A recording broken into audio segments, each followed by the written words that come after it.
Hey guys, if you haven't heard, I've slowed down my weekly blogging to just 2 or 3 times a week. But if you want 5 exclusive articles from me, join the Producer's Perspective Pro. You'll get it in your newsletter mailed directly to your home. Yes, it comes in the mail, not in the email. Check out the producersperspectivepro.com. I want to be a producer with a hit show on Broadway. I want to be a producer. Hello, everybody. Ken Davenport here. This is the Producer's Perspective podcast. Today we're going to talk to someone who spends most of her time behind a glass wall. She's on the front line of the Broadway marketing machine. I'm so excited to talk to her because she actually talks to customers.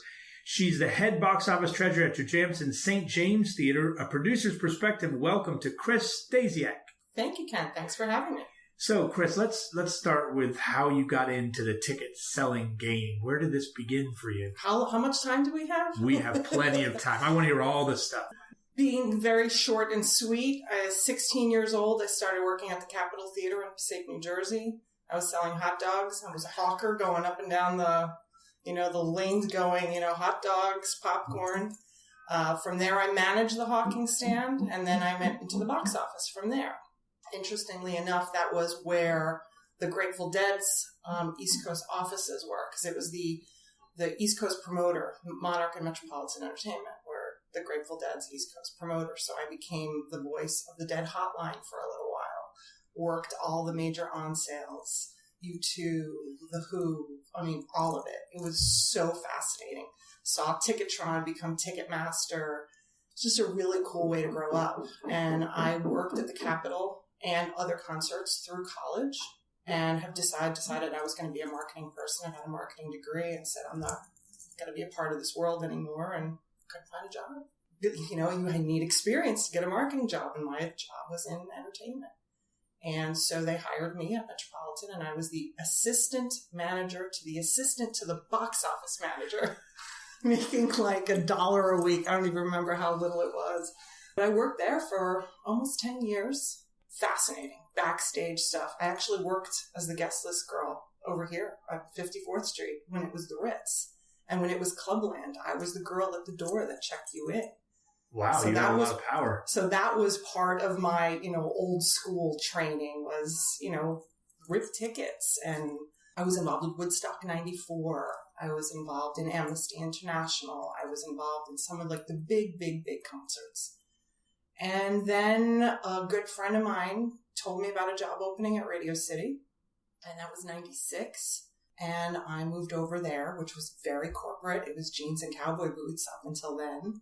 And now I have to wear a suit. And so I was the first assistant treasurer at Radio City for 17 years.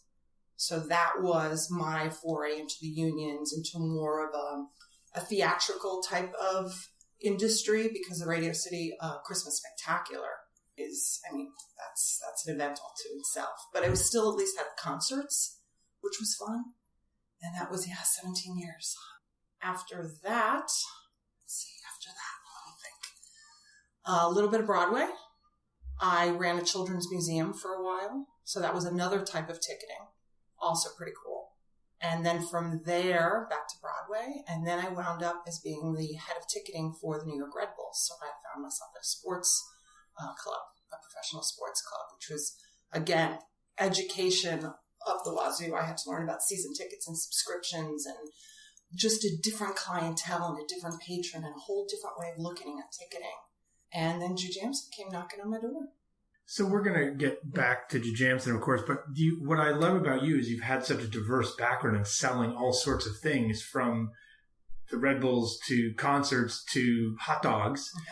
So is there one thing that all of these different forms of entertainment have in common in terms of selling them? Is there one thing that's like, oh, yeah, it's the same principle no matter what it is, or are they all different and require their own different strategy?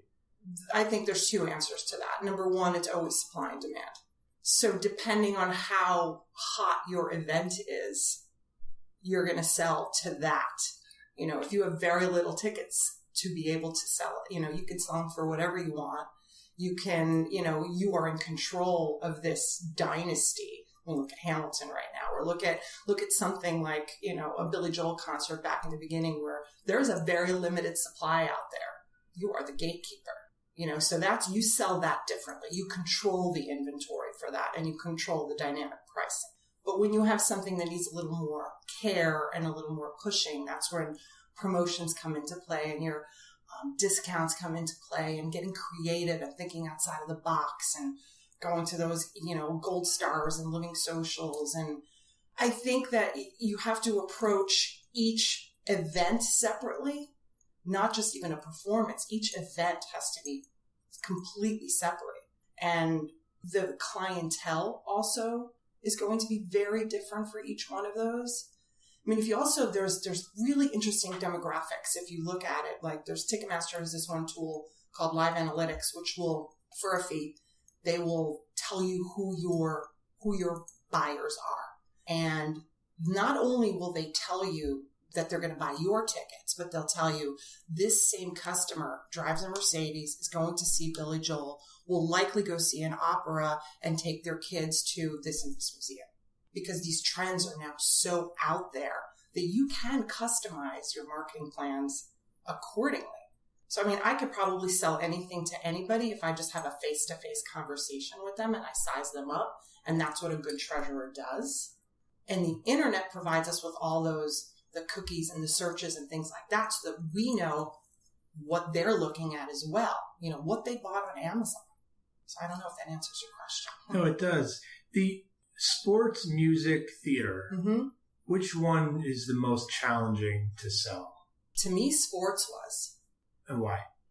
Fickle fans, if you're not performing correctly, they tend to leave. You lose a couple of games, they're gone.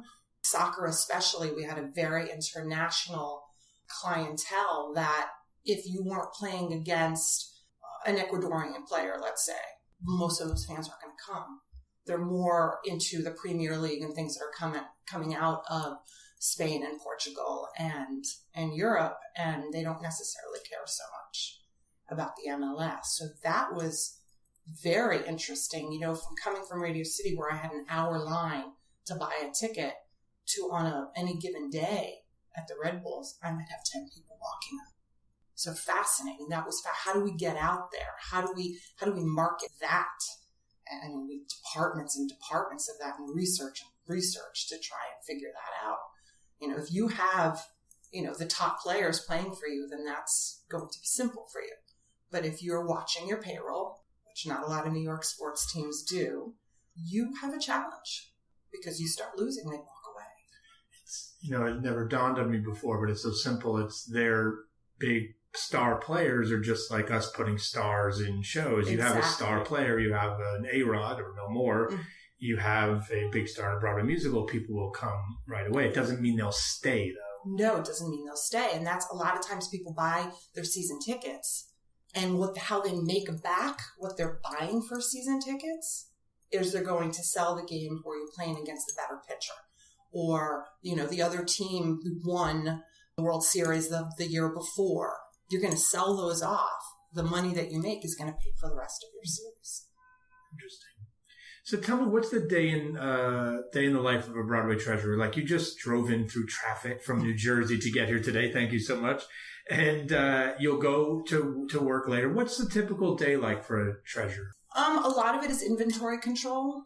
Our show has been around for a year and a half already, so we are careful to make sure that pricing is correct, that we have enough seats on sale at every price level, the groups are being managed. The number one priority for every treasurer is the patron, because the folks that come into our theater are our guests. They're coming into our home. And so it's me presenting this to the folks that work for me, and then also projecting it to the people that are coming to the window. Is we want that first touch point to be the best. So even if you come from 2 hours of traffic and your wife has given you a shopping list and you're irritated and you come and you're talking to a guy and you want to yell at him because you just had a crap morning, it's our responsibility to turn that around. And it's to say, don't worry about it. We got you. We're going to take care of it. What does she need? What are the dates that you require? What can your wallet bear? And you kind of bring their shoulders down and you say, we're going to make this an enjoyable situation for you. And that's our craft, and that's what we're supposed to do. So I think that's the first and most important thing. So my responsibility is, number one, to my staff. A happy staff means the people that they're selling to are going to be happier. At least that's the way I felt along all my years so far. I'm responsible to Jujamcyn. I have to make sure that all the correspondences and requests and reporting and all that is done in a timely fashion. They're an amazing company to work for. Very open, technologically savvy, all important things, you know. I'm responsible to the company. So whatever the company needs, their comp requests, their house seats, what does the cast and crew need? Let's take care of that. There's lotteries, there's rushes, I know that happens on a daily basis. So you kind of juggle all those. I'm not saying one is priority over the other, but as a situation arrives, you know, one tends to go in front. And how has your day or ticketing in general changed over the last 20 years? Like, how has the shift in responsibility for a treasurer? Well, I mean, 20 years ago, I'm not sure if 20 years ago there were still hard tickets. I don't know. Maybe some of the houses might have still had hard tickets. That was a chore altogether. I mean, I'm sure you recall those days, you know, when the treasurers were able to hold them up to their ear and roll them, and they would say, okay, that's 50. And that always amazed me. There's so much knowledge in some of the guys that have been in the business for a long, long time. Managing that inventory was probably a most daunting task. Your patrons are different. I mean, think about Broadway used to be, you put a suit on, you put a dress on, you planned months in advance. Now, sales are a week of, day of. The booth is part of your strategy. That change in itself. And, you know, the internet also changes things extremely. That's a blessing and a curse. When you go on Ticketmaster online and you pull up any particular show, when you use their interactive seat map, you see all the inventory that's available. So if you see the entire theater is open, is that pressuring you to buy anything? Or do you say, I can wait to see and wait 2 more weeks to decide? So that right there changes how you have to control inventory. Like, do I want them to see 1,500 seats available for a performance in November? Is that the right way to go? Or do you manipulate it? I think that there's a catch-22 there. So, I mean, it's night and day. I honestly believe it's night and day. We have to reprint tons of tickets because Ticket Fast version on Ticketmasters, you know, you print them to your phone or you're supposed to print them on your printer. A lot of the houses don't scan from the phones yet. And so they'll come to the window and say, my tickets are on my phone. And we're like, you're supposed to print them. I'm like, well, I don't have a printer. They chose Ticket Fast because they thought they would get their tickets faster. Semantics have changed.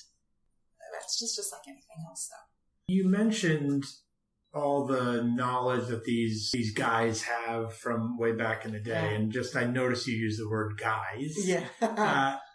The treasurers, it's a bit of an old boys club still. I mean, how many women treasurers are there compared to men nowadays? There's probably 5 or 6 of us out of 40. So certainly a small percentage. Is that a challenge? I don't think, and it's never really been for me. Everyone has ever been, you know, welcoming. I think it's more about knowledge and openness and wanting to share what you know and being humble enough to say, you've been doing this for 40 years. What can you teach me? At least that's what I would hope. I mean, we are a big, happy family. It's Local 751 is a pretty tight organization, and I'm proud to be a part of it. So, I mean, I'm happy to be I'm not the first woman. I certainly won't be the last, but I'm excited about that. I'm the first at the St. James and at Jujamcyn, I believe. Oh, wow. That's pretty big. Yeah. What's the biggest myth about box office treasurers that you'd love to dispel? I've only been doing this for 11 months, so I don't know any mysteries about me just yet. Any cliches about treasurers that people would normally think? Well, I guess it's that typical opinion that it's going to be a white, Italian, or Irish man in his 60s, and I think that's no longer the case. And even thing is those guys are, you know, you want to put somebody at your dinner table and talk to them about what they've seen and heard. That would be so interesting. I'm not even sure what people think of treasurers, to be quite honest with you. No one's ever spoken to me disparagingly about that. I'm just proud to be one. I'm proud to be in their fraternity, to be honest with you. What's the biggest question you get from customers when they come to the window? Like, what's the most common question? This is what I wish I had a camera, everybody, because you could see her face as instantly she knew. Do you have any rush tickets left? That's the most common question you get, rush tickets. Yes. You have a rush policy? We do. We sell it in the morning. It's not necessarily for students. It's, we first open up and it's, a couple dozen seats, partial views, $35. But there must be a brochure out there now that goes out to every state and every country that says, ask for rush tickets. And these customers will walk away if you say no, and we'll upsell them or we'll offer them something else. But if it's not rush, they'll move on to the next theater. And that's so crazy to me. Wow, so rush has become so branded that regardless of where it is in the building, they just want it. They just want it. That's what I'm saying. It's in a book. It's in a book somewhere. Like, go to John's Pizza and ask for a rush ticket. And who are the people that come to the window now? This is what I'm most interested in. Most of us buy online, but who are the people that walk up to the window? Describe that clientele for me, or that demographic. Is there a typical type? There's a big mix. There's definitely the younger gens, the 20-year-olds that are, love Manhattan and are just soaking it up as much as they can. There are your more affluent couples that are coming out of other states that, again, Broadway is high on their itinerary, but they're not doing it in advance, which is also interesting. Foreign folks don't come as often. The international patron is not coming as much to me at the St. James right now, just because the show that we have, Something Rotten, requires a bit of knowledge of the English language. It's not a Paramore where you're going to walk into and you don't necessarily have to get the dialogue. This is a dialogue-rich show. So I think maybe that's why we sometimes don't get as many of the internationals. But we still do get some Canadians, definitely. It's really a mixture. A lot of ticket sales that happen right now, other than the individual buyer, are your Today's Ticks, Broadway box, the secondary buyers. They're coming and they're buying 20 tickets at a clip, and they're selling it through their websites. Aha. So at first I thought you were talking about discount buyers, but you're talking about people using discount codes or sites to buy a group of tickets to then resell it on the secondary market and hopefully make a profit. Today's Ticks is one of the biggest ones. They spend a ton of dough probably at all the shows. And their runners come back and forth. I witnessed one day they bought like 30 balcony seats for my shop.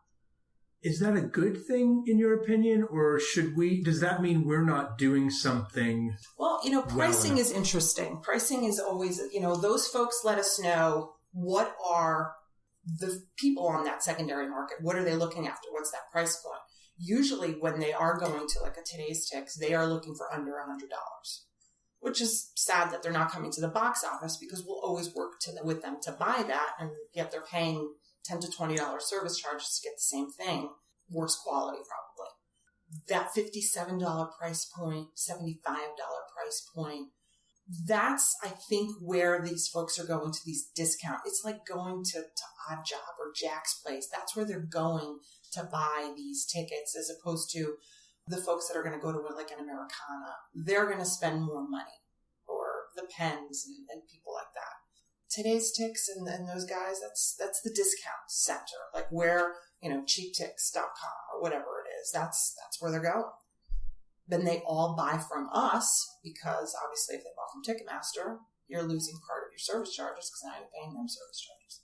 What's the biggest complaint you hear about the ticket buying process from buyers? You hear anything at the window about how it's difficult or challenging? Is there anything that bugs people, or even bugs you?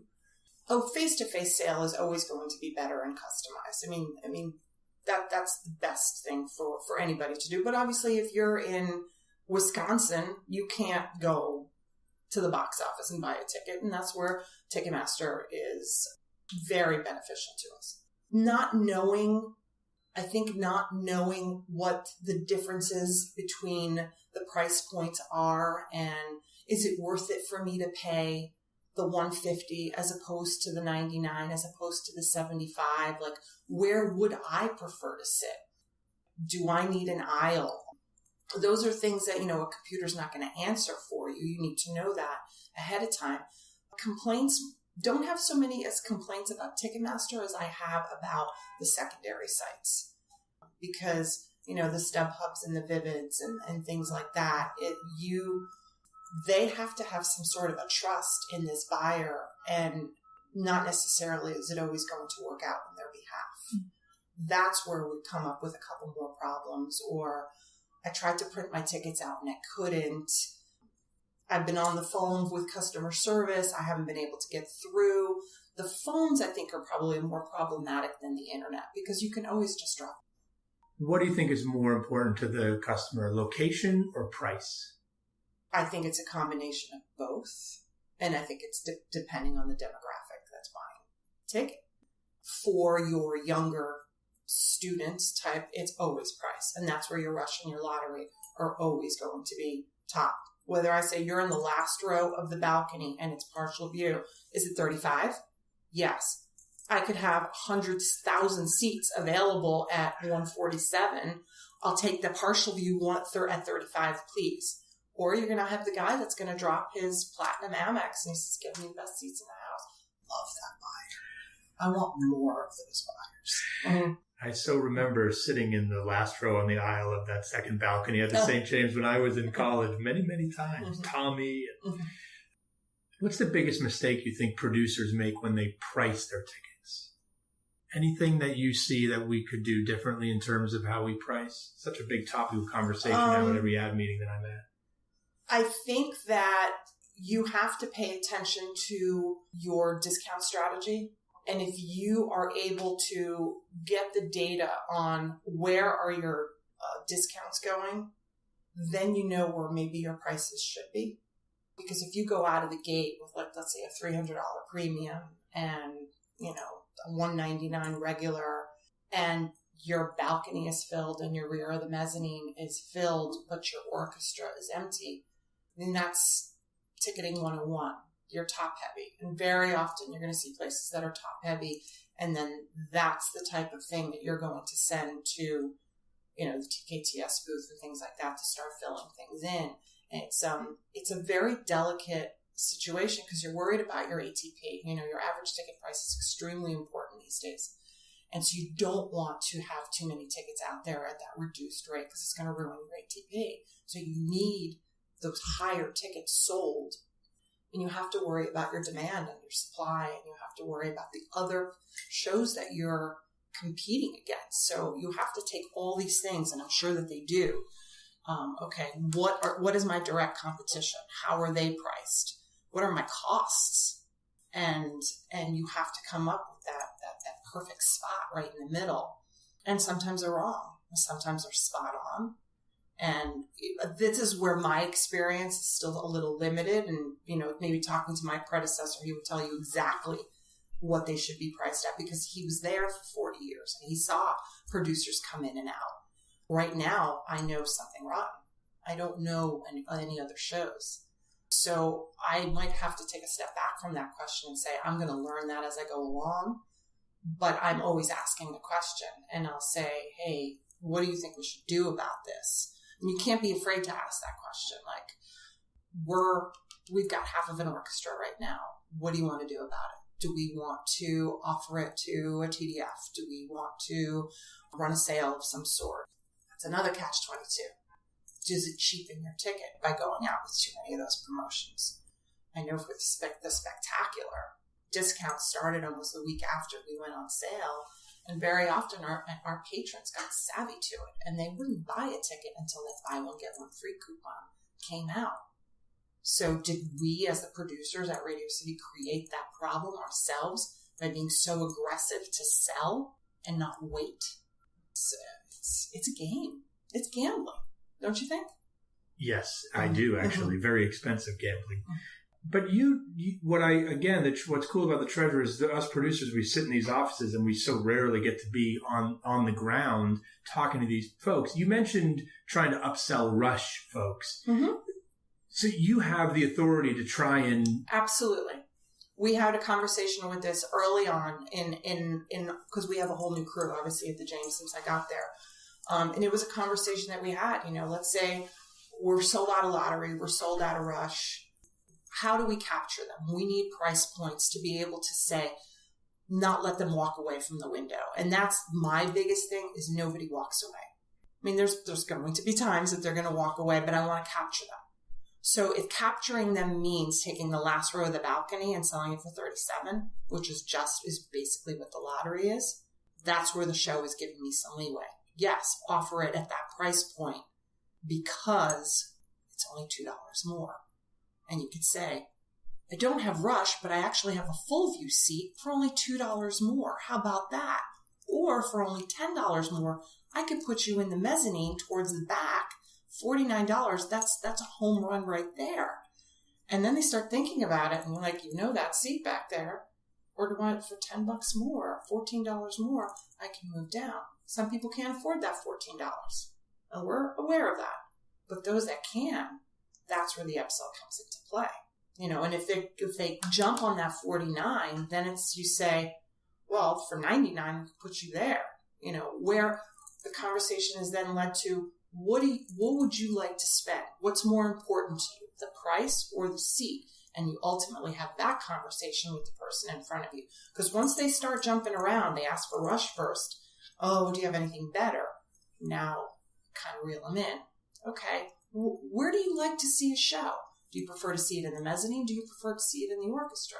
And the conversation happens, and that's how the relationship is formed. And can you wind up selling them a full price ticket? Yes. Very often they are going to buy that $37 balcony seat because that's what they came to buy. Yeah, you sold me on that $37 balcony ticket right here. I want to go now. Which I just love this part of what you do, because this was one of the biggest mistakes I made as a producer and even as a company manager. Was we're all of us here who create product, we're such control freaks about our product, and we want to control it. We're so afraid it's going to get out there for less than it's worth, that I find some producers that I've worked for, and then myself, I almost, no, I don't want you to do it. Just sell it the way it's supposed to be. And if they walk away, they walk away. And it was hearing conversations like that from treasurers saying, just trust us. We know what we're doing. And I think it's important for all the producers and managers out there listening to empower the treasurers, because you guys are let us do our job. Yeah, you're talking to customers more than we are. So I love it. And again, that was a masterful sales lesson right there. Thank you. Where do you think ticketing is going? Where do you think it'll be in 20 years? What do you think it'll look like? I don't think it's going to change that much. I mean, we've already made huge strides with buy on your own, print on your own, scan on your own. I mean, at the Red Bulls, we were using cards. All your entire season was on one card. And it was a cashless society. Even if you wanted to put your money on that card too, you scanned your ticket in for all 20, home games. You could go and buy your beer and your hot dog on that same card, and it's completely a cashless society. So that's cool. That comes down to your ticketing systems.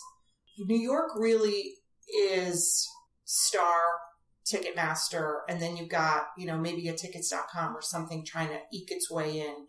Maybe like an Audience View, who ATG is now partnering with. So there's others that are coming in, but they don't have that web presence, in, you open up any one of the newspapers to see what's happening. And it's always, like Ticketmaster.com, or they'll tell you exactly where to buy it. That makes it easier to decide what to do, where to go for the weekend, what show to see, because it's easy to get online and to buy those tickets. Or TKTS. I mean, think how much TKTS has done for Broadway. People line up, and they don't even know what they're going to see. That's a good thing and a bad thing, too. Again, the blessing and the curse. More internet, obviously mobile. Everything is mobile. When you have a website, it needs to be mobile friendly. And we need to, to keep up with that. Treasures are always going to be necessary because it's so easy to screw it up. You buy 4 sets of them instead of one, because you keep clicking that submit thing, or you go into the tunnel and you lose your signal and you don't know what happened to it. Or you come to a box office that, the Wi-Fi there's like 1,000 people on their phones. You can't download your seats off of your email. You can't get in. So there's interesting things that, these are all great things. You know, it's immediate access, and I think that's what happened to our society. We want it now. We want it yesterday. It's got to happen right now, right now. I want to see it. It doesn't always work that way.